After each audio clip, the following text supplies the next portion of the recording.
Hi. So in this one, we're going to be taking a look at a very quick challenge and pretty much a brain teaser. I'm pretty sure for a lot of you guys, it's going to have you scratching your heads until you actually figure it out. So let's just get into it.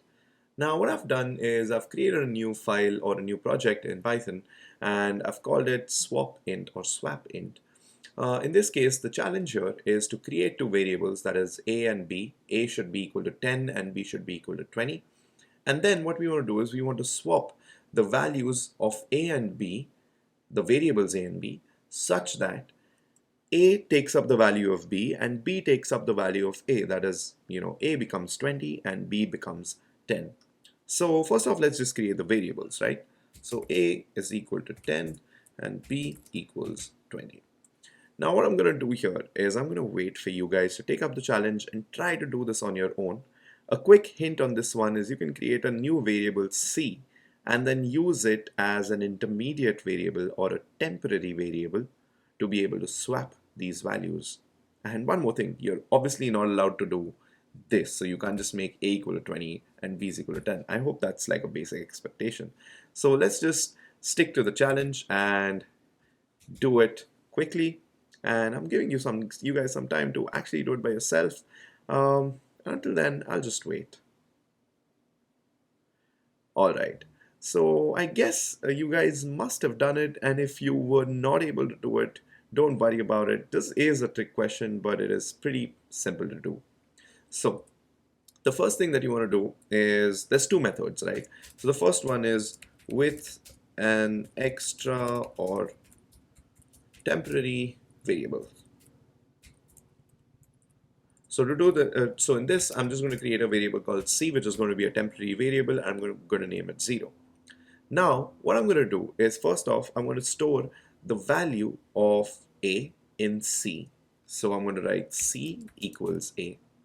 So in this case, what happens is c equals 10, right? So the value of a is inside c. The next thing that we're going to do is we're going to be making a equal to b. So now the value of b is inside a. So here a equals 20. And then we make b equal to c. So here b equals 10. So essentially what we have now is a stores the value 20 and b stores the value 10, which means that the values of a and b have been swapped, right? Just to prove this, if I just print out a equals and a, and then I print b equals and then b, yeah, and I run this, it says a equals 20 and b is equal to 10.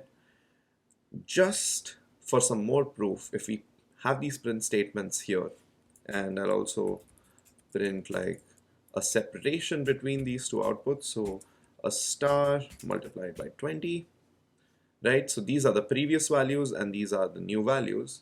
And when I click on run, the previous values a equal 10 and b equals 20, while in the new values a equals 20 and b equals 10. So that's the first way of doing this. Now let's do it the second way. So this is method 2 of doing it, and this is without using an extra or temporary variable. So let's do it without using this, and this is actually a Python trick.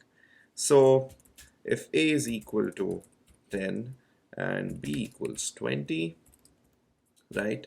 What we can do is we can write a comma b equals b comma a, right? So if I just comment all of this out that we do not need, what we'll do is we'll simply just take these print statements, print them here, yep, comment that out as well. So we've got a equals 10 and b is equal to 20, and just to swap this, we can write a comma b equals b comma a. So b's value goes inside a, and a's value goes inside b, or b is stored inside a and a is stored inside b. And this way you don't really need a third variable. So in this case, if I just uncomment this, so I've got these are the previous values old values, right? And then we have swapped values,